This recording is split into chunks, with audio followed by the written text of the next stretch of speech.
James bond 007 কি? যারা রহস্য রোমাঞ্চ উপন্যাস পছন্দ করো কিংবা রহস্য সিনেমা দেখতে পছন্দ করো, অ্যাডভেঞ্চার পছন্দ করো, তাদের সবারই তো খুব প্রিয় জেমস বন্ড, তাই তো? বন্ধুরা, আমি অনিন্দিতা, আর বাংলা গল্প লাইন বাই লাইনে আজ তোমাদেরকে শোনাবো জেমস বন্ডেরই একটা গল্পর বাংলা অনুবাদ, যার নাম হচ্ছে অক্টোপুসি।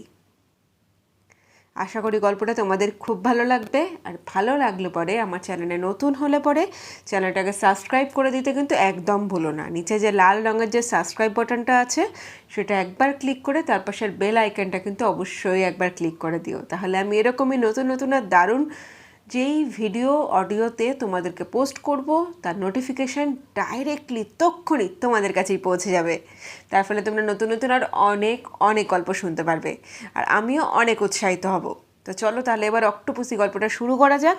ভালো লাগলে লাইক আর কমেন্ট করতেও কিন্তু একদম ভুলো না, তার অপেক্ষায় আমি অধীরভাবে অপেক্ষারত রইব।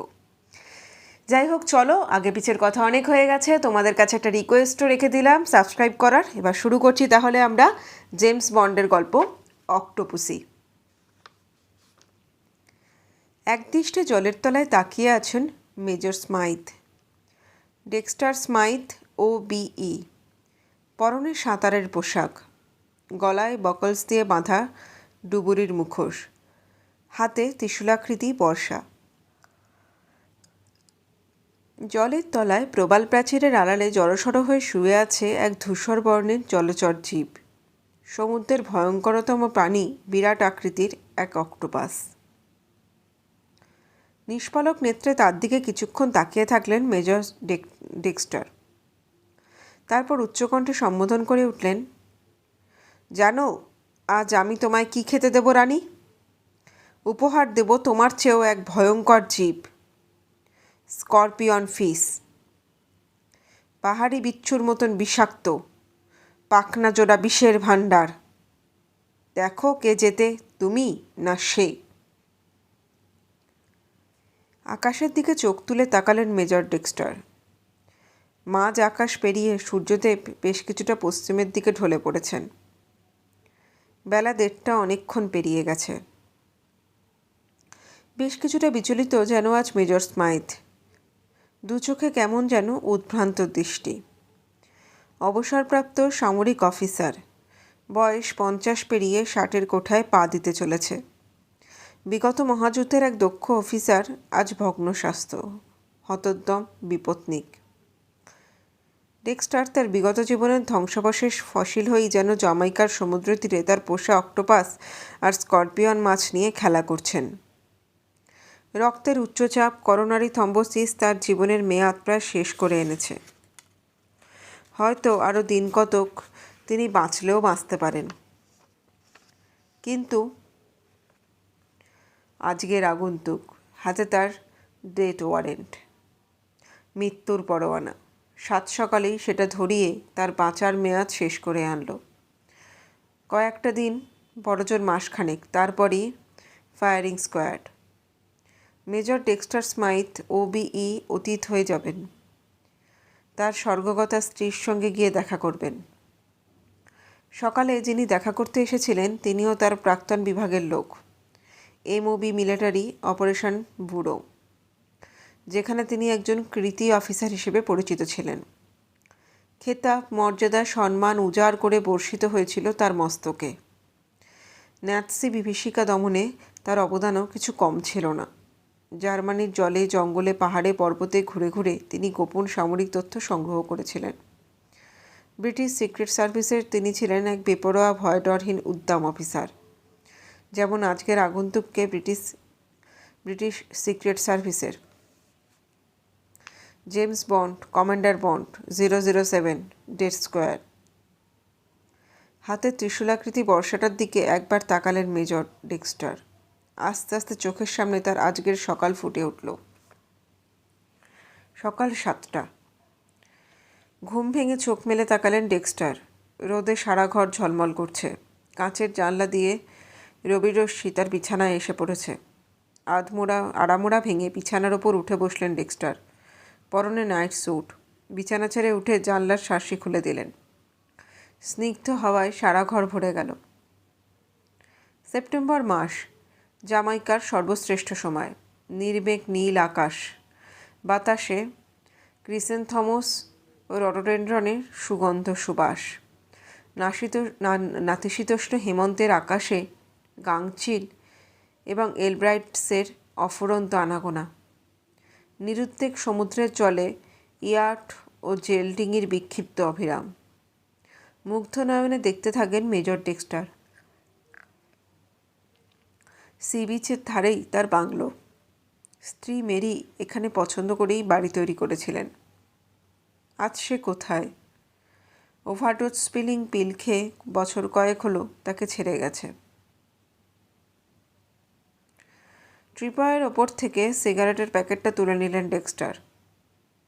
দিনের প্রথম সিগারেট ধরালেন। বেশি সিগারেট খাওয়া ডাক্তারের নিষেধ। প্রেশার বেড়ে শেষে স্ট্রোক আসতে পারে। ঠোঁটের কোণে ফুটে উঠল মৃদু হাসি। কী হবে তার বেশি দিন আর বেঁচে থেকে? ভগ্ন দেহ, নিঃসঙ্গ জীবন। বন্ধু বলতে তো তার ওই পোষা অক্টোপুসি আর বিভিন্ন মিন। ডুবুরির মুখোশ পরে তিনি তাদের সঙ্গে খেলা করেন, কথা বলেন। তার ভাষায় তার পিপল, তার প্রজাবন্ধু। পট হাতে ঘরে প্রবেশ করল লুনা, তার এদেশের পরিচারিকা। স্যার, আপনার বেডটি। ট্রিপয়ের ওপর চায়ের পট ও কাপ ডিশ রাখতে রাখতে বলল লুনা। জগে মুখ ধোয়ার জল। ওয়াশ বেসিনের মুখটি ধুয়ে নিন স্যার। Yes dear. জলের জগটা তুলে নিয়ে বেসিনের সামনে গিয়ে দাঁড়ালেন ডেক্সটার। কুলকুচি করতে লাগলেন। ব্রেকফাস্ট কি শোবার ঘরে দেবো স্যার?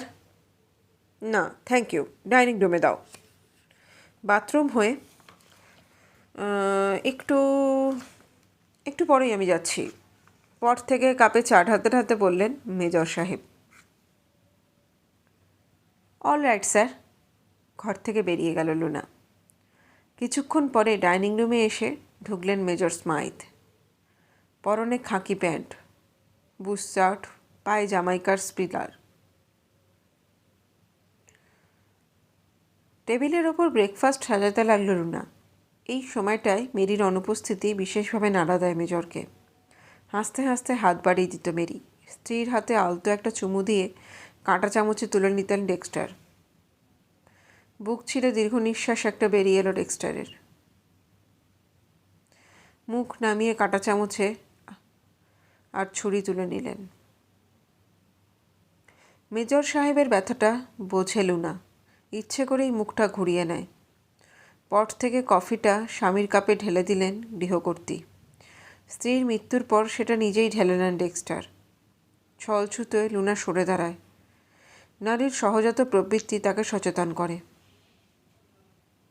হাফ বয়েল ডিমটা মুখে পুরে দিয়ে হ্যাম স্যান্ডউইচে কামড় দিলেন মেজর ডেক্সটার। আজকের কাগজ দিয়ে যায়নি? লুনার দিকে তাকালেন। দিয়েছে স্যার, ড্রয়িং রুমের টেবিলের ওপর রেখে দিয়েছি। এখানে নিয়ে আসবো? এসো। কাপে কফি ঢালার সময় হয়ে এসেছে। সুযোগ এসছে। ডাইনিং রুম থেকে বেরিয়ে গেল লুনা। কিছুক্ষণ পরে কাগজ হাতে ঘরে ঢুকল লুনা। মেজর ডেক্সটার তখন কফির কাপে চুমুক দিতে দিতে একটা সিগারেট ধরাচ্ছেন। এটা নিয়ে 1 ঘন্টায় কটা সিগারেট হলো স্যার? শঙ্কিত প্রশ্ন লুনার। মাত্র 3টে। একগাল ধোয়া ছেড়ে হাসতে হাসতে উত্তর দিলেন ডেক্সটার। সারাদিনে 1 প্যাকেটের বেশি সিগারেট খাওয়া আপনার বারণ। ডক্টর গ্রিপস রাগ করবেন। বিপত্নিক মনিবকে শাসনের সুরেই বলে উঠল লুনা। কি হবে আর বেশি দিন বেঁচে? আর কাদের জন্যই বা বাঁচব বলতে পারো লুনা? যুদ্ধ শেষ হলো। মেরিকে নিয়ে এলাম। সমুদ্র তীরে জন্মভূমি ছেড়ে ঘর বাঁধলাম। মেরি চলে গেল। হয়তো আমার উচ্ছৃঙ্খলতার অভিমান করেই সরে গেল। কিন্তু আমায় কি তার কোনো প্রতিনিধি দিয়ে গেল? গলার স্বরটা কেমন যেন একটু ভারী হয়ে এলো ডেক্সটার সাহেবের। তবুও, সুখকণ্ঠে বলল লুনা। ইচ্ছে করেই আর যেন ব্যথায় খোঁচা দিতে চায় না। গৃহকর্ত্রী তাকে পছন্দ করে রেখেছিল। স্নিগ্ধ মিষ্ট স্বভাবের নারী ছিলেন তিনি। বছরে বাড়ি যাওয়ার জন্য 1 মাস করে ছুটি দিতেন। যাওয়ার সময় দুহাত ভরে জিনিস তুলে দিতেন। বলতেন, ছেলে মেয়েদের দিও, আমার তো আর কিছু হলো না। সময় তো এখনো ফুরিয়ে যায়নি মেম সাহেব, হাসতে হাসতে উত্তর দিত লুনা। আর কবে আসবে তারা? দীর্ঘ নিঃশ্বাস ফেলে লর্ড ক্লায়েন্টের ছবির পানে তাকিয়ে থাকতেন। মেজর সাহেব ওদিকে তখন গল্ফ গ্রাউন্ডে বল পিটোচ্ছেন আর ক্লাবে বসে গণ্যমান্য সরকারি কর্মচারীদের সঙ্গে মদ্যপান করছেন। চড়া বাজিতে পোকার খেলছেন। লুনা, তোমার তো বাৎসরিক ছুটির সময় হয়ে এসেছে, কবে তুমি বাড়ি যেতে চাও? হাতের সিগারেটে ফুলকো একটা টান দিয়ে প্রশ্ন করলেন স্মাইথ সাহেব। আপনার শরীর বিশেষ সুবিধের নয়, এবারও আমি তাই বাড়ি যাব না। বড় ছেলেকে আসতে লিখে দিয়েছি, সে এসে দেখা করে যাবে, উত্তর দিল লুনা। আমার জন্য তুমি বাড়ি যাবে না? সে কি কথা? বদলি একজন কাউকে দিয়ে যেও। 1 মাস তো ও আমি ঠিক চালিয়ে নিতে পারবো, মাসখানেক আমি নিশ্চয়ই বাঁচব। বলতে বলতে হঠাৎ বিষম খেয়ে উঠলেন মেজর। সিগারেটের ধোঁয়া বোধহয় ফুসফুসে গিয়ে আটকেছে। একটু জল খান স্যার, শশব্যস্ত হয়ে গ্যালাসটা এগিয়ে দিল লুনা। গোটা 2 ঢোক গিলে একটু সুস্থ বোধ করলেন মেজর। তারপর প্রশ্ন করে উঠলেন, হ্যাঁ দেখো, তুমি যে বলেছিলে তোমার ছেলে আর্মিতে ঢুকতে চায়, বলো তো লাট সাহেবকে বলে দেখতে পারি, সুপারিশ করলে হয়তো হয়েও যেতে পারে। সে এলে তাকে জিজ্ঞাসা করব স্যার, ক্লান্ত স্বরে উত্তর দিল লুনা। লুনা, একটা কথা তোমায় বলে রাখা ভালো, আমার উইল অ্যাটর্নি ক্রম্পটন সাহেবের কাছে জমা আছে। এই বাংলোটা আমি তোমায় দান করছি। আমার ব্যাংকের টাকার অর্ধেক আমি দান করেছি আমার ভাইঝি মিসেস এমিলি জনসনকে, বাকি অর্ধেক পাবে ক্রিস্টেন হাসপাতাল। এত টাকা আপনি চ্যারিটি করে দিলেন স্যার? সবিস্ময়ে প্রশ্ন করে উঠল লুনা। টাকা, টাকায় কি আনন্দ পাওয়া যায়, শান্তি আসে? আগে ভেবেছিলাম টাকা হলে সুখ আসবে, জীবন হবে নিরুপদ্রব, লোকে খাতির করবে, গণ্যমান্য ব্যক্তি হিসেবে সমাজে প্রতিষ্ঠিত হব। না লুনা, না। যৌবন, আকাঙ্ক্ষা, জীবনের সায়ান্নে এসে দেখলাম সম্পূর্ণ ভুল। অদ্ভুত এক উপায়ে আমি টাকা সঞ্চয় করেছি, কিন্তু শান্তি পেলাম না। টাকার পাহাড়ে বসে নিঃসঙ্গতায় ডুবে গেলাম, প্রাণ আমার ভরল না। উদাস নয়নের দেয়ালে টাঙানো স্থির তৈলচিত্রের দিকে তাকিয়ে রইলেন। কোনো প্রশ্ন করল না লুনা, শুধু একদৃষ্টে মেজর সাহেবের মুখের দিকে তাকিয়ে রইল। কিসে সত্যিকারের শান্তি আসে জানো? আসে শিশুর কলকণ্ঠে, তাদের উদ্দাম চপলতায়, বাঁধন ছেঁড়া দুষ্টুমিতে। চোখ বুজে বুজে বলে চলেছেন একদা অতি দক্ষ ইন্টেলিজেন্স অফিসার। আমার সংগৃহীত কিউরিও সামগ্রী চেয়ে দেখো লুনা, থরে থরে সাজানো, কচি হাত পড়ল না তাতে, ভাঙল না একটাও। আমার বাংলোটা যেন একটা বিশাল জাদুঘর, আর আমি প্রাগৈতিহাসিক এক জন্তুর ফসিল হয়ে অতিবৃদ্ধ ডাইনোসরাসের মতো এই মিউজিয়ামের দর্শনীয় বস্তু হয়ে আছি। লোক আসছে, আমায় দেখছে, তারপর দেখা শেষে আবার চলে যাচ্ছে। দুর্বিষহ, যন্ত্রণাদায়ক আমার এই অবস্থিতি, রুদ্ধকণ্ঠে বলে চললেন ডেক্সটার। এমএলএকে বললাম তার ছেলে মেয়েদের নিয়ে এখানে চলে আসতে। তার স্বামী একজন বড় অফিসার, প্রধানমন্ত্রী এটলি সাহেবের ব্যক্তিগত সচিব। এটলি সাহেব নাকি ভারতকে স্বাধীন করে দিতে চান। সে লর্ড মাউন্টব্যাটেনের সঙ্গে নাকি ভারতে যাবেন। তার এখন হাঁপ ছাড়ারই সময় নেই, দেশ ভ্রমণ তো দূরের কথা। ভারত কি স্বাধীন হচ্ছে স্যার? সকৌতূহল প্রশ্ন লুনার। হ্যাঁ, সেরকমই তো শুনছি। আর আমার ওয়েস্ট ইন্ডিজের অধিবাসীরা? তোমরাও হবে। ভারতের পর এদিকে হয়তো নজর দেবেন মিস্টার ক্লিমেন্ট এটলি, প্রাজ্ঞস্বরে উত্তর দিলেন মেজর ডেক্সটার স্মাইথ। আমি বাগানে গিয়ে বসছি। ব্রেকফাস্ট টেবিলে রুটির টুকরো আর স্যান্ডউইচগুলো নিয়ে এসো, রোজকার মতন পাখিদের খাইয়ে দিই। নতুন সিগারেট একটা ধরাতে ধরাতে চেয়ার ছেড়ে উঠে দাঁড়ালেন মেজর ডেক্সটার, বাগানের দিকে পা বাড়ালেন। বাগানে ইজি চেয়ারে গায়ে নিয়ে সিগারেট খাচ্ছিলেন ডেক্সটার। হন্তদন্ত হয়ে লুনা প্রবেশ করল, জানালো, এক ভদ্রলোক আপনার সঙ্গে দেখা করতে চান মেজর। কি নাম? ধোঁয়ার রিং ছাড়তে ছাড়তে ডেক্সটার প্রশ্ন করল। নাম বলেনি, শুধু জানালো গভর্নমেন্ট হাউস থেকে আসছে স্যার। ঠিক আছে, ভদ্রলোকে ড্রয়িং রুমে বসাও, আমি আজ যাচ্ছি। ইজি চেয়ার ছেড়ে উঠে দাঁড়ালেন ডেক্সটার। মনে মনে বললেন, গভর্নমেন্ট হাউস থেকে কি ঝঞ্ঝাট। কিছুক্ষণ পরে ড্রয়িং রুমে এসে প্রবেশ করলেন মেজর স্মাইথ। লম্বা চওড়া ভদ্রলোক দাঁড়িয়ে দাঁড়িয়ে জানলা দিয়ে সমুদ্রের দিকে তাকিয়ে আছেন। পরনে দামি ট্রপিক্যাল স্যুট, ঋজু সবল দেহ, সারা মুখে ব্যক্তিত্বের ছাপ। অজানিত এক আশঙ্কায় বুকটা কেমন যেন কেঁপে উঠল মেজর ডেক্সটারের। ঘুরে দাঁড়ালেন ভদ্রলোক। তীক্ষ্ণ দৃষ্টিতে ডেক্সটারকে খুঁটিয়ে খুঁটিয়ে দেখতে লাগলেন। চোখের তারায় কেমন যেন এক সম্মোহন দৃষ্টি। ডেক্সটারের দেহ ভেদ করে সেই দৃষ্টি যেন তার হৃৎপিণ্ডে গিয়ে আঘাত করল। শেষ পর্যন্ত পুলিশ তাহলে তাকে খুঁজে বের করেছে? সুদূর জামাইকায় তার সামনাসামনি এসে দাঁড়িয়েছে। আমার নাম বন্ড, জেমস বন্ড। আমি সামরিক পুলিশ বিভাগ থেকে আসছি। সিক্রেট সার্ভিসের আমি একজন কমান্ডার। কোনো রকম উপক্রমণিকা না করেই সরাসরি তীর্যক কণ্ঠে বললেন বন্ড। ও, আপনি সিক্রেট সার্ভিসের লোক? আমার পূর্বতন কর্মস্থল। যুদ্ধের সময় আমি ওই বিভাগেই ছিলাম। দেতো হাসি হাসলেন ডেক্সটার। বসুন কমান্ডার সাহেব, কি খাবেন, চা না কফি? থ্যাংক ইউ, ব্রেকফাস্ট খেয়েই আমি বেরিয়েছি মেজর ডেক্সটার।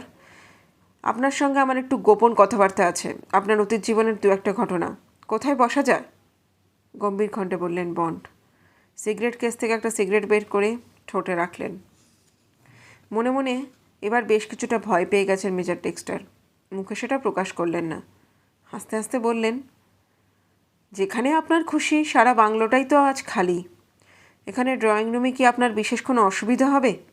তার আগে একটু জিঞ্জার এলে কিংবা ব্র্যান্ডি? না, তার কোনো প্রয়োজন নেই। বেশ, এখানেই তাহলে শুরু করা যাক। মেহগনি টেবিলের সামনের একটা চেয়ার টেনে নিলেন জেমস বন্ড। সামনের সোফায় দেহ এলালেন ডেক্সটারও। সিগারেট কেস থেকে আরেকটা সিগার বার করলেন বন্ড। একরাল ধোঁয়া ছেড়ে বললেন, আমি আপনাকে আপনার সামরিক জীবনের শেষ অধ্যায় সম্বন্ধে গোটা কয়েক প্রশ্ন করতে চাই, বিশেষ করে মিসলেনিয়াস অবজেক্টিভ ব্যুরোর ব্যাপারে।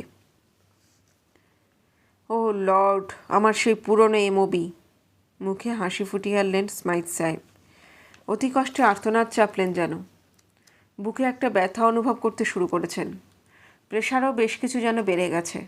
পকেট থেকে পিল একটা বার করে মুখে পুরে দিলেন। তীক্ষ্ণ দৃষ্টিতে মেজর ডেক্সটারের দিকে তাকালেন বন্ড। না না, ওটা অতি সাধারণ, ডেথ পিল নয়। ব্লাড প্রেশার কমাবার আমার প্রাত্যহিক ওষুধ। খাঁক খাঁক করে হেসে উঠলেন ডেক্সটার। আসুন এবার পুরনো কথাতেই ফিরে যাওয়া যাক। আমার সেই গ্র্যান্ড ওল্ড এমওবি। আমার পূর্বতন সঙ্গী সাথীরা বোধহয় বিশেষ আর কেউ বেছে নেই, তাই না মিস্টার কমান্ডার? বুকের ব্যথাটা এবার যেন হৃৎপিণ্ডের দিকেই এগিয়ে আসছে ডেক্সটারের। ইচ্ছে করেই সরাসরি কোনো প্রশ্ন করলেন না বন্ড। নিবিষ্ট চিত্তে হাতের সিগারেটের ছাই ঝাড়তে লাগলেন। একটু পরে ডেক্সটারই প্রথম কথা বললেন। আপনি এমওবি সম্বন্ধে কি জানতে চান মিস্টার বন্ড? এমওবির সামরিক ইতিহাস না অন্য কিছু? কারণ শেষের দিকে নিউরেমবর্গে ন্যাৎসি রণনায়কদের বিচারের বেশ কিছু নথিপত্রে আমিই তৈরি করেছিলাম কি না? ভালো জার্মান ভাষা জানতাম বলে আমাকে বেশ কিছু গোপন দলিলের তর্জমার ভার দিয়েছিলেন সামরিক সরকার। না, ঠিক সে সম্বন্ধে নয়। একগাল ধোঁয়া ছেড়ে তীর্যক কণ্ঠে বললেন বন্ড। আপনি তো খুব ভালো জার্মান ভাষা বলতে জানতেন, তাই না মেজর ডেক্সটার? হ্যাঁ কমান্ডার সাহেব, আমার মা ছিলেন জার্মান মহিলা। তার কাছ থেকে আমি জার্মানটা খুব ভালোভাবেই শিখেছিলাম, উত্তর দিলেন মেজর ডেক্সটার। আই সি, আর সেটাই আপনি খুব ভালোভাবেই কাজে লাগিয়েছিলেন। ভাগ্য আপনাকে আপনার ফিরে যায়। মৃদু হেসে বললেন বন্ড। হ্যাঁ কমান্ডার সাহেব, জার্মান জ্ঞানই আমার কর্মদক্ষতা প্রকাশ করার সুযোগ এনে দিয়েছিল। তারই দৌলতে আমি অস্থায়ী লেফটেন্যান্ট কর্নেল হয়েছিলাম। কিছুটা এবার যেন সুস্থ বোধ করছেন স্মাইথ সাহেব। জানি। মেজর ডেক্সটারের মুখের ওপর এবার পূর্ণ দৃষ্টি নিক্ষেপ করলেন বন্ড। কিটজ বুহেলের 1 মাইল পূর্বে অমান্য আওরাক বলে কোনো জায়গার কথা আপনার স্মরণ হয় মেজর সাহেব? তাই বলে সামরিক অভিযানের সময়? চোয়াল দুটো এবার শক্ত হয়ে উঠেছে। চোখের তারায় অন্তর্ভেদী দৃষ্টি বন্ডের। ওবাই আওরাক, যে নামটা শয়নে স্বপনে সবসময় মেজর ডেক্সটারকে উত্তোলিত করে, অহরহ তার অন্তরের অন্তর্মূলে কাঁটা বেঁধায়। এতদিন পর সেই নামটাই আর একজন ব্যক্তির মুখ থেকে নির্গত হয়ে তার কানে যেন গরম সীসা ঢেলে দিল। পুরনো গোয়েন্দার শক্তি বলেই আপ্রাণ চেষ্টায় মুখে হাসি ফুটিয়ে আনলেন। মনে পড়ে না আবার? ওখানকার স্মৃতি কি কখনো ভোলা যায়? জার্মান পুলিশ, গেস্টাপোর গোপন নথিপত্র, আমাদের জালে পড়া গেস্টাপো বাহিনী, ট্রাক ভর্তি করে তাদের সব মিউনিকে পাঠিয়ে দেওয়া হয়েছিল। বেশিরভাগই তাদের মধ্যে পড়ে ফাঁসিতেই লটকে পড়েছিল। দলিলগুলো অবশ্য আমরা আমাদের সালজবার্গের হেডকোয়ার্টারেই পাঠিয়ে দিয়েছিলাম। স্মৃতি রোমন্থন করছেন ডেক্সটার। আপনি সে সময় 2 নম্বর অফিসার ছিলেন। কমান্ডিং অফিসার ছিলেন একজন আমেরিকান কর্নেল, নাম কিং। জেনারেল প্যাটার্নের আর্মির লোক, তাই না? ঠিক বলেছেন। কিং সাহেব ছিলেন অতি অমায়িক লোক।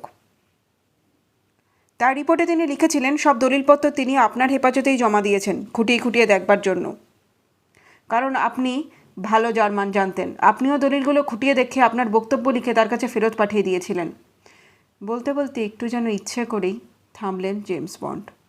তারপর দমকা হাওয়ার মতন হঠাৎ প্রশ্ন করে উঠলেন, সবকটাই কি ফেরত দিয়েছিলেন? একটাও কি বাদ দেননি? ভালো করে ভেবে দেখুন। আপ্রাণ চেষ্টায় জেমস বন্ডের বক্রোক্তিটা এড়িয়ে গেলেন ডেক্সটার। নিষ্পৃহ কণ্ঠে বললেন, হ্যাঁ, প্রত্যেকটা নথি আমি তাকে ফিরিয়ে দিয়েছিলাম। পরে নিউরেমবার্গে ন্যাৎসিদের বিচারে খুব কাজে লেগেছিল। I C. নতুন সিগারেট একটা ধরালেন জেমস বন্ড, ধোঁয়া ছাড়লেন। বললেন, আপনার সামরিক জীবনের সংক্ষিপ্ত ইতিহাস আমায় একটু জানাবেন? এ আর এমন কি, যতদূর মনে পড়ে বলছি। মেজর ডেক্সটার নিজেও একটা সিগারেট ধরালেন। যুদ্ধের প্রারম্ভে আমি রাজকীয় নৌবাহিনীতে যোগদান করি, বলতে শুরু করলেন ডেক্সটার। তারপর যুদ্ধের দিকে 1941 সালে যখন বিশেষ কমান্ডো বাহিনী তৈরি হয়, আমি স্বেচ্ছাপ্রণোদিত হয়েই তাতে নাম লেখাই। লর্ড মাউন্ট ব্যাটেনের অধীনে কম্বাইন্ড অপারেশন হেডকোয়ার্টারে আমার বদলি হয়। শেষের দিকে 45 সালে সিয়েলিনাস অবজেক্টিভ ব্যুরো, সিক্রেট সার্ভিস ও কম্বাইন্ড অপারেশনের দক্ষ অফিসারদের নিয়ে গঠন করা হয়। সংক্ষেপে তার নামকরণ করা হয় MOB। আমিও অস্থায়ী লেফটেন্যান্ট কর্নেল পদে উত্তীর্ণ হই এবং MOBতে যোগদান করি।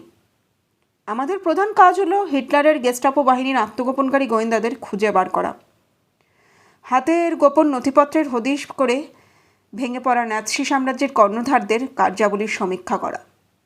আমেরিকান আর্মি ও আমরা ব্রিটিশরা একযোগে কাজ করতে শুরু করি। আমি ছিলাম 1 নম্বর ফোর্সের 2 নম্বর অফিসার। আমার কর্মস্থল হলো জার্মানির টাইবোল অঞ্চল, আর সেখানেই নাকি গেস্টাপোর বড় বড় সাকরেদেরা ঘাপটি মেরে লুকিয়েছিল। এদিক ওদিক দিয়ে পাহাড় পর্বত ডিঙিয়ে ইটালি হয়ে পালিয়ে যাওয়ার ফিকির ছিল। এক নাগারে বলার পর দম নেবার জন্য একটু থামলেন ডেক্সটার। হাঞ্চ ওভাউসার বলে কারুর নাম আপনার মনে পড়ে? দমাক করে হঠাৎ প্রশ্ন করে উঠলেন বন্ড। হাঞ্চ ওভাউসার? কই, এই নামের তো কাউকে আমার স্মরণ হচ্ছে না। কিছুক্ষণ চিন্তা করেই যেন উত্তর দিলেন ডেক্সটার। 80 ডিগ্রি ফারেনহাইটেও তিনি কেমন যেন কাঁপতে শুরু করেছেন। আচ্ছা, আমি আপনাকে স্মরণ করতে সাহায্য করছি, বললেন বন্ড। আপনাকে সেদিন কাগজপত্রগুলো দেওয়া হয়েছিল, সেদিনই আপনি টাইফুরানের হোটেলে খোঁজ করতে গিয়েছিলেন কিউচবুহেল অঞ্চলের সর্বশ্রেষ্ঠ পর্বতারোহী কে। আপনি জেনেছিলেন ওয়াভসারি ছিল সেই অঞ্চলের সবচেয়ে পাকা পর্বতারোহী। পরদিন আপনি একদিনের ছুটি নিয়ে ওয়াভসারের কুটিরে যান। তাকে গ্রেপ্তার করে আপনার জিপে চড়িয়ে বেরিয়ে পড়েন। মনে পড়ে মেজর সাহেব? পূর্ণ দৃষ্টি মিলে ডেক্সটারের মুখের দিকে তাকালেন কমান্ডার জেমস বন্ড। কই, এ নামের কাউকে তো মনে পড়ছে না। স্মৃতির মণিকোঠায় যেন হাতড়াতে লাগলেন স্মাইথ। মনে পড়ছে না? কাঁচা পাকা এক মাথা চুল একটু যেন খুঁচিয়ে বললেন। ভাঙা ভাঙা ইংরাজিতে কথা বলতে পারেন, যুদ্ধের আগে যিনি স্কি শিক্ষক ছিলেন। বর্ষা ফলকের মতন তাকালেন জেমস বন্ড। মেজর স্মাইথ চিন্তাচ্ছন্ন গভীরভাবে কিছুক্ষণ স্মরণ করার চেষ্টা করলেন। তারপর উদাস কণ্ঠে বলে উঠলেন, কই, এ নাম তো একদম মনে পড়ছে না, মোটেই স্মরণে আসছে না। পকেট থেকে ছোট্ট একটা নোটবুক বার করলেন জেমস বন্ড। গোটা কয়েক পাতা উল্টে হঠাৎ বলে উঠলেন, সেই সময় আপনি .400 বোরের একটা ওয়েবলি স্কট রিভলভার সঙ্গে নিয়েছিলেন। রিভলভারটা ছিল আপনাদের সামরিক ইউনিটেরই, নম্বর 8967362। হয়তো হবে, রিভলভারের নম্বরটা আমার নোট করা নেই, একদিন পরে মনে পড়াও সম্ভব নয়। স্লথ ভঙ্গিতে উত্তর দিলেন ডেক্সটার। নম্বরটা সঠিকই, আমি ইস্যু রেজিস্টার চেক করে দেখেছি। নেবার ও ফিরিয়ে দেওয়া দুসময়ই আপনার সই তাতে স্পষ্ট লেখা রয়েছে। হবে, বহু বছর আগেকার ঘটনা, মনে থাকার কথা নয়। কিন্তু এসবের মানে? আমাকে প্রশ্ন করার উদ্দেশ্য? বেশ কিছুটা রাগান্বিত হই এবার যেন উঠলেন মেজর স্মাইথ। ডেক্সটারের মুখের দিকে পূর্ণ দৃষ্টি মেলে তাকালেন জেমস বন্ড। ঠোঁটের কোণে সাপ খেলানোর হাসি। মুখ থেকে শুধু বেরিয়ে এলো, কেন প্রশ্ন করছি সেটা আপনি ভালোভাবেই জানেন মেজর স্মাইথ। সেদিনকার সেই ভয়ঙ্কর ঘটনাটা আপনার মুখ থেকেই কি শুনলে ভালো হয় না? আমি বাগানে গিয়ে বসছি, 10 মিনিট সময় রইল, আপনি একটু ভাবুন, ভেবেচিন্তে যা বলার ইচ্ছে আপনার বলুন। তবে কি জানেন, পুরো ঘটনাটাই এখন আমার নখদর্পণে। বহুদিনের তদন্তের ফল আপনার মুখ থেকে শুধু মিলিয়ে নিতে চাই। ও, আরও একটা কথা, কথা একদম ভুলেই গেছি। কিংস্টনে গতকাল ফ্রো ব্রাদার্সের দোকানে গেছিলাম, শেষটুকু যা জানার ছিল সবই তাদের কাছ থেকে জেনেছি। দু পা এগিয়ে ডেক্সটার স্মাইথের মুখোমুখি এসে দাঁড়ালেন জেমস বন্ড। দু চোখে অগ্নিবর্ষ দৃষ্টি ভাঁটার মতন জ্বলছে। পুলিশ যখন ডাকাত হয় তখন তার একমাত্র শাস্তি কি জানেন? মৃত্যু। হাতে জ্বলন্ত সিগারেট, সামনে ধোঁয়ার কুণ্ডলি, আর সেই কুণ্ডলির সঙ্গে নিয়েই বাগানের দিকে পা বাড়ালেন বন্ড। অলস দৃষ্টিতে জেমস বন্ডের অপ্রিয়সীয়মান দেহের দিকে কিছুক্ষণ তাকিয়ে রইলেন মেজর ডেক্সটার। তারপর স্লথ পদক্ষেপে কাবার্ডের সামনে গিয়ে দাঁড়ালেন। পাল্লা খুলে ব্র্যান্ডির বোতল একটা বার করে নিলেন। গ্লাসে খানিকটা তীব্র সুলা ঢেলে সোফায় এসে বসলেন। সিগারেট খাওয়া নিষেধ, সুরাপান ডাক্তারের একেবারে বারণ। কিন্তু কি হবে আর তার বারণ মেনে? জীবনের অপরাহ্ন গড়িয়ে সন্ধ্যা ঘনিয়ে আসছে। অমানিসার করাল গ্রাস আর বেশি দেরি নেই। প্রত্যহের ভাঙা রৌদ্রকরোজ্জ্বল প্রভাত, স্নিগ্ধ সন্ধ্যা তার জীবনের আস্তে আস্তে শেষ হয়ে আসছে। অল্পদিনের মধ্যে এইসব তার জীবন থেকে মুছে যাবে। এই আলো, এই বাতাস, সমুদ্রের উর্মিমালা সব তাকে ছেড়ে যেতে হবে। জীবনের হাটে দেনা পাওনা তার প্রায় মিটে এসেছে। আয়ু তার শেষ। রক্তের স্বাদ নোনতা। জার্মানির কিউজ ভইলে যে স্বাদ জীবে প্রথম অনুভব করেছিলেন, আজও তা মনে রয়েছে। গ্লাস হাতে দেওয়ালের টাঙানো স্ত্রীর ছবির দিকে তাকালেন। পাশে লেফটেন্যান্ট কর্নেটের ইউনিফর্ম পরে তিনি দাঁড়িয়ে। তরজাচার, সবল, সুঠাম 27 বছরের যুবক। বিয়ের পরেই চার্চ থেকে বেরিয়ে স্বামী স্ত্রী দুজনে ওই ছবিটাই প্রথম তুলেছিলেন। যুদ্ধ শেষে সবে জার্মানি থেকে ফিরেছেন। সরকারি চাকরিতে ইস্তফা দিয়ে সুস্থ নাগরিক জীবনযাপন করবেন। জার্মানির সে স্মৃতি একদম ভুলে যাবেন। আস্তে আস্তে ফুটে উঠল জার্মানির টাইরোল শহর। 1945, পর্যুদস্ত হিটলার বাহিনী, বিশ্বত্রাস গোস্টাপো বাহিনী, কর্ণধাররা পাহাড়ে পর্বতে আত্মগোপন করেছে। এওরবির 1 নম্বর ইউনিটের 2 নম্বর অফিসার লেফটেন্যান্ট কর্নেল ডেক্সটার স্মাইথ। কাজ তার এদের গোপন আস্তানায় হানা দেওয়া, গ্রেপ্তার করা, গোপন কাগজপত্র বাজেয়াপ্ত করা। এমনই একদিন ট্রাইফেনোরাবের হোটেলে তার শোবার ঘরে বসে তিনি। খাটের ওপর ছড়ানো রয়েছে বিভিন্ন ধরনের জার্মান দলিল, সাংকেতিক লিপির গোপন চাবি, রণাঙ্গনের সর্বশেষ পরিস্থিতির সামরিক রিপোর্ট। এলোমেলোভাবে নেড়েচেড়ে দেখছেন ডেক্সটার। হঠাৎ একটা খামের ওপর তার নজর পড়ল। লাল কালিতে লেখা, কমান্ডো সাচি, হোস্টে ভার্টাউলিচ, সাচির সামরিক প্রধান, একান্ত গোপনীয়। লাল কালিতে লেখা প্যাকেটটা হাতে তুলে নিলেন ডেক্সটার। শিল ভেঙে ভেতরের কাগজগুলো নেড়েচেড়ে দেখতে লাগলেন।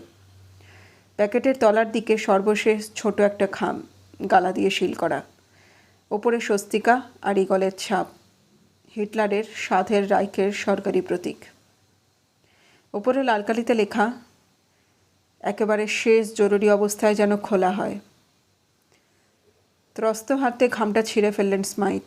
ভেতর একটিমাত্র কাগজ, শিরোনামা, ভালুটা, সোনার তাল স্বর্ণমুদ্রা।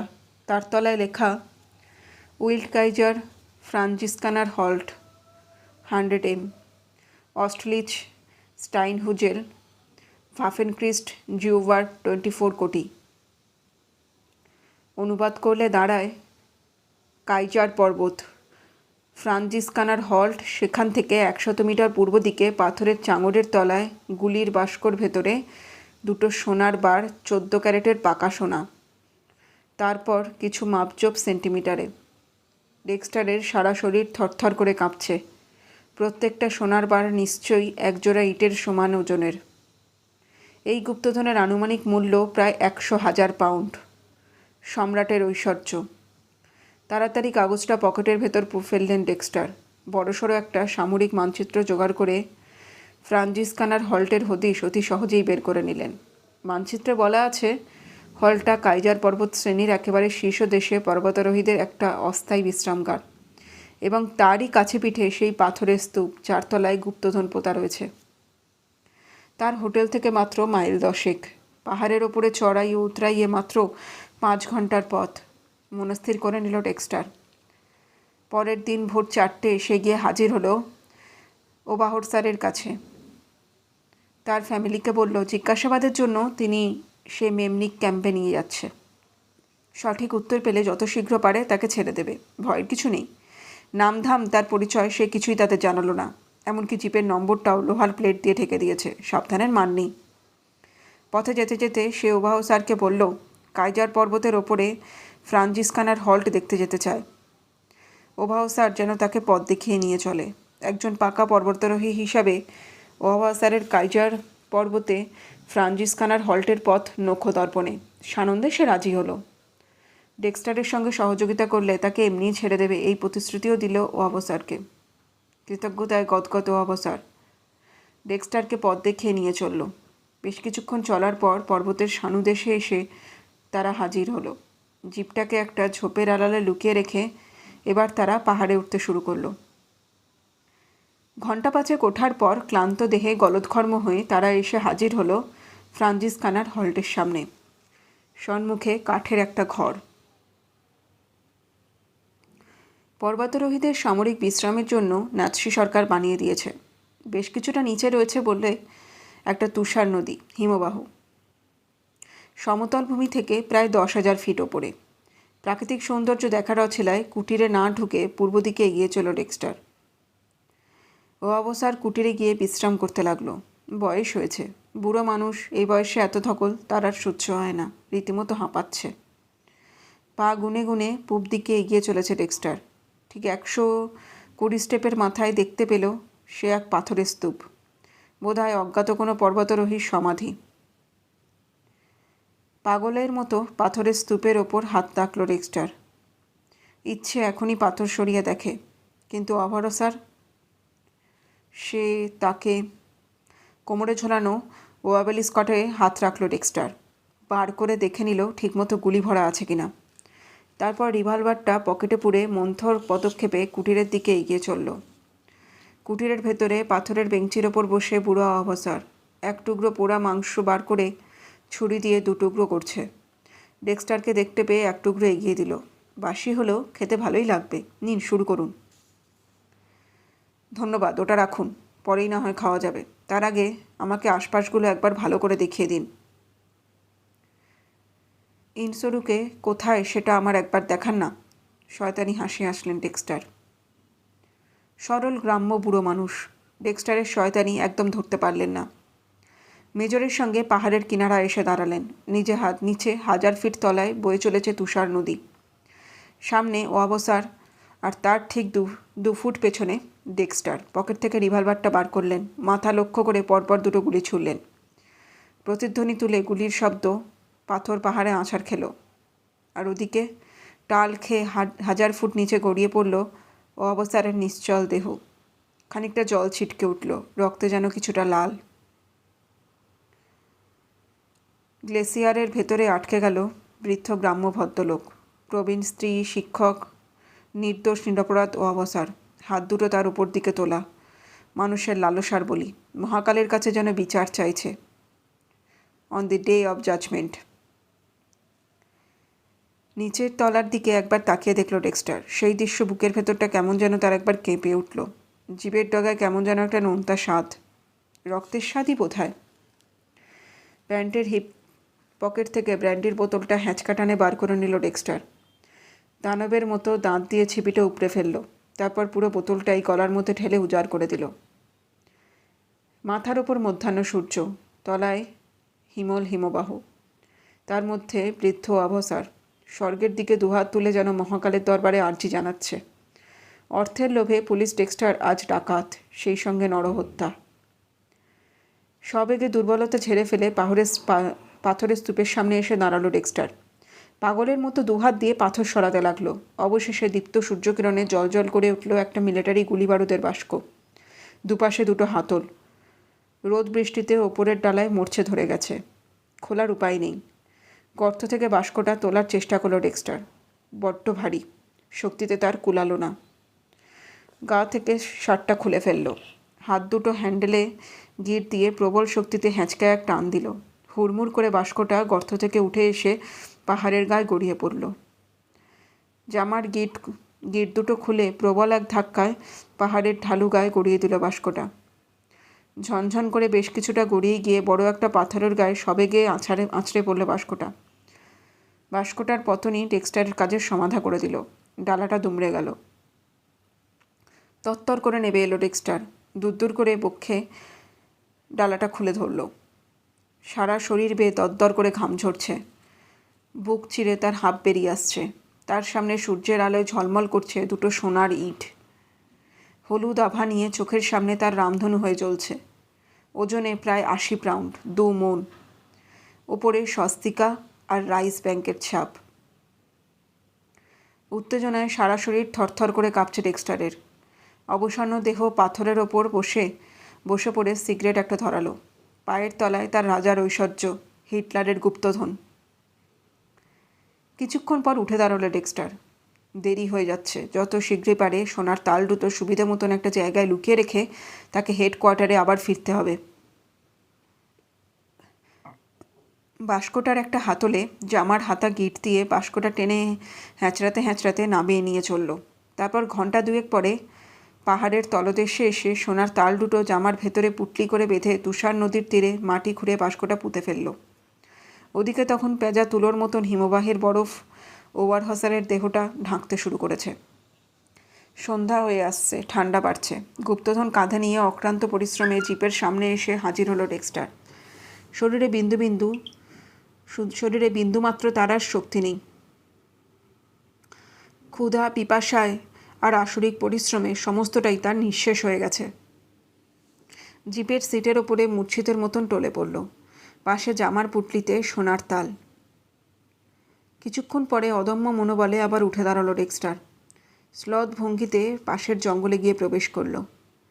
বড় একটা পাথর সরিয়ে তার তলায় সোনার ইট দুটো পুঁতে দিল। কিছু লতাগুল্ম এনে তার উপর চাপা দিয়ে ঘোরপথে তার ক্যাম্পে আবার ফিরে এলো।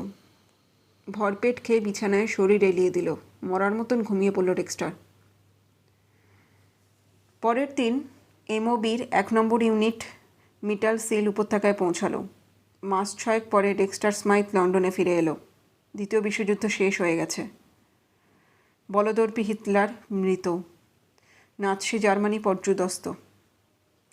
ইতিমধ্যে তার পদমর্যাদা ও মিলিটারি ইন্টেলিজেন্স পানের দৌলতে সে জার্মানি থেকে সোনার বার দুটো লন্ডনে নিয়ে এসেছে।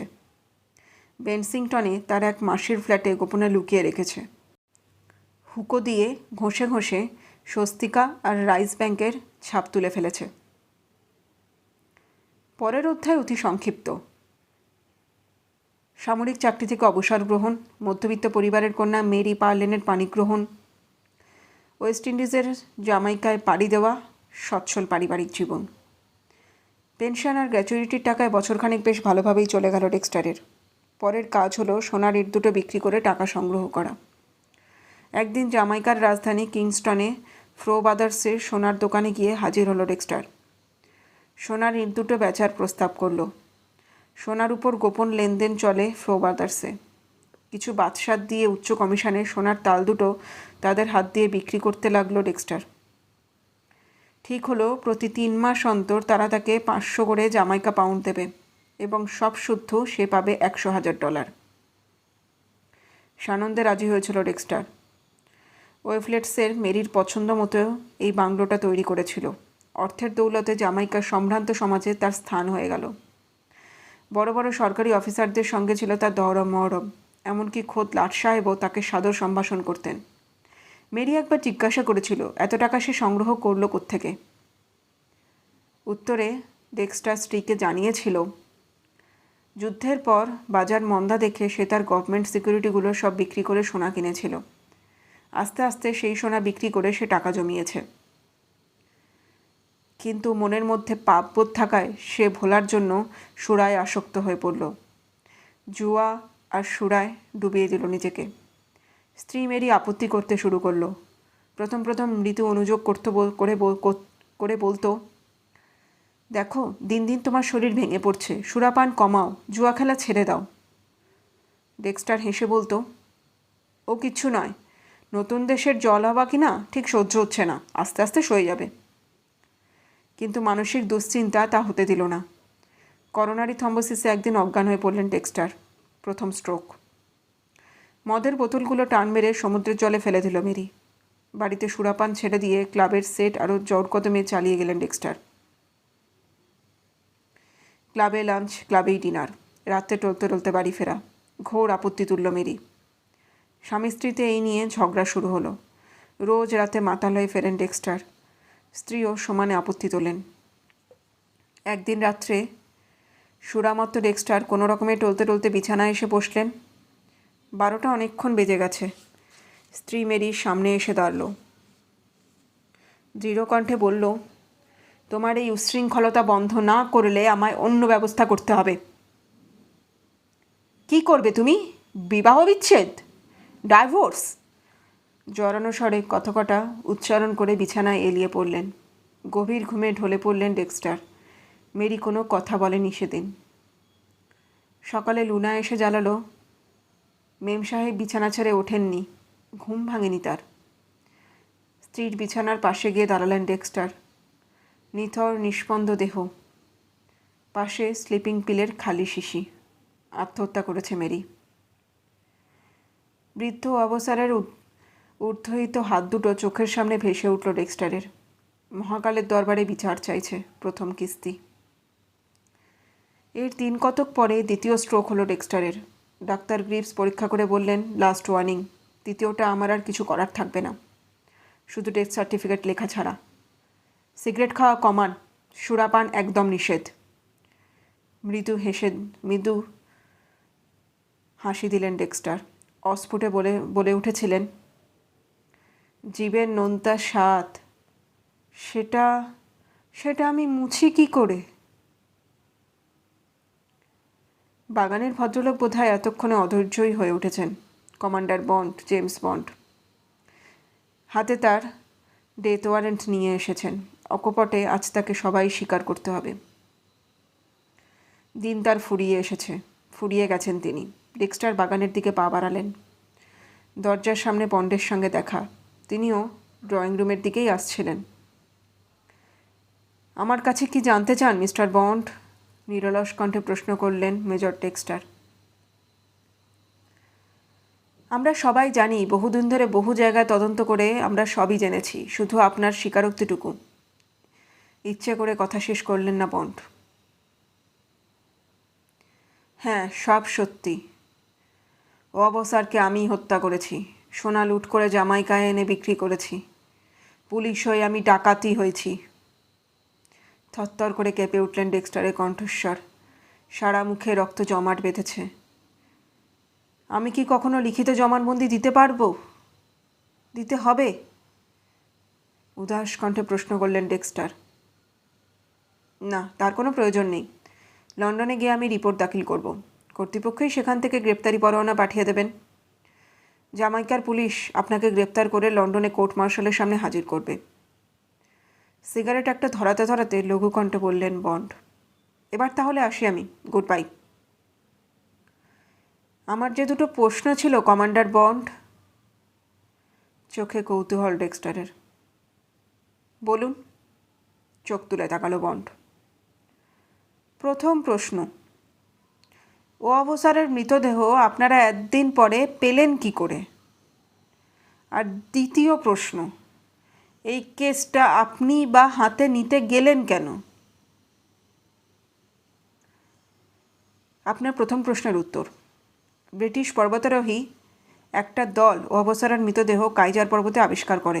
বরফে ঢাকা পড়ে সম্পূর্ণ অবিকৃত ছিল। তার পকেটের কাগজপত্র থেকে তার পরিচয় জানা যায়। মাথার ভেতরে সীসার গুলি দুটো তখনও গাঁথা ছিল। আর দ্বিতীয় প্রশ্নের উত্তর, ও অবস্থার ছিলেন আমার শিক্ষাগুরু। যুদ্ধের আগে আমি তার কাছেই স্কি শিখেছিলাম। দরজার দিকে পা বাড়ালেন জেমস বন্ড। একটু পরে রাস্তায় মোটরের আওয়াজ শোনা গেল। গাড়িতে স্টার্ট দিয়েছেন বন্ড। গাড়ির শব্দ ধীরে ধীরে মিলিয়ে গেল। গ্লাস হাতে দেওয়ালে টাঙানো স্ত্রীর ছবির সামনে এসে দাঁড়ালেন ডেক্সটার। স্ত্রীর মুখের পানে তাকিয়ে রইলেন। তারপর অস্ফুট কণ্ঠ থেকে বেরিয়ে এলো, অভিমান করে আত্মহত্যা করলে তুমি, আমাকে ভুল বুঝলে। আমার উচ্ছৃঙ্খলতাই শুধু দেখলে না তার ভেতরের আগ্নেয়গিরি। অহরহ কি দুর্বিষহ যন্ত্রণাতেই না আমি জ্বলছি। বলবো করেও তোমায় বলতে পারিনি, পাছে তুমি আমায় অশ্রদ্ধা করো, ভুল বোঝো। আচ্ছা, আত্মহত্যা করলে মানুষ কোথায় যায়? আমি যদি করি তাহলে তোমার সঙ্গে আমি মিলতে পারবো? আত্মহত্যা না করলেও জীবনের মেয়াদ আমার শেষ হয়ে এসেছে। বন্ডের হাতে ডেথ সার্টিফিকেট, দিন কয়েকের প্রতীক্ষা মাত্র। এই পৃথিবীর লেনাদেনা আমার শেষ হয়ে গেছে মেরি। আমার জীবনে তুমিই ছিলে আমার একমাত্র আলো, সেটাও তুমি নিভিয়ে দিয়ে গেলে মেরি। গলার স্বরটা যেন কেমন ভারী হয়ে এসেছে। কঠোর নির্মম মিলিটারি অফিসার। গ্লাসের সমস্ত বিষটা এক চুমুকেই গলায় ঢেলে দিলেন, এক চুমুকেই শেষ করলেন।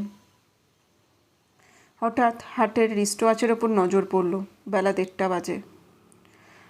আদরের পার্সির লাঞ্চের সময় অনেকক্ষণ পেরিয়ে গেছে। ক্ষুধায় কাতর সে এতক্ষণে হয়তো ক্ষিপ্ত হয়ে উঠেছে। লুনা, আমার সাঁতারের পোশাক, ডুবুরির মুখোশ, ত্রিশূল তাড়াতাড়ি নিয়ে এসো। সমুদ্রে যাব, বড় দেরি হয়ে গেছে। উচ্চকণ্ঠে আদেশ করে উঠলেন ডেক্সটার।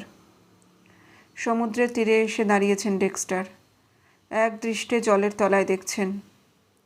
প্রবাল প্রাচীরের আড়ালে তার নির্দিষ্ট বাসস্থানে কুণ্ডলীকৃত শুয়ে রয়েছে এক জলচর প্রাণী। ধূসর বর্ণ, 8টা হাত, কুতকুতে চোখ। ডেক্সটারের আদরের পোষা অক্টোপাস। রোজ 12টায় তাকে তিনি নিজের হাতে খাওয়াতে আসেন।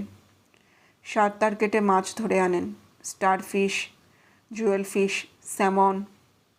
অক্টোপাসের দিকে এগিয়ে দেন।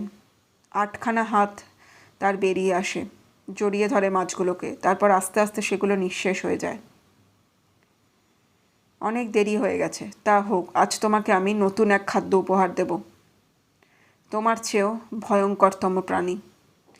দেখি কে কাকে খায়, তুমি না সে। নাম জানো তার? Scorpion fish.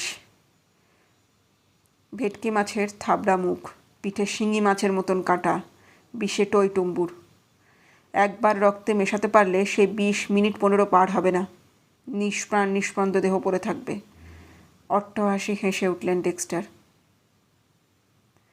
কিছুক্ষণ একদৃষ্টে প্রসাদ জীবের প্রাণে তাকিয়ে রইলেন। তারপর উত্তরে কিছুক্ষণ দূরে এগিয়ে গিয়ে জলে ঝাঁপ দিলেন।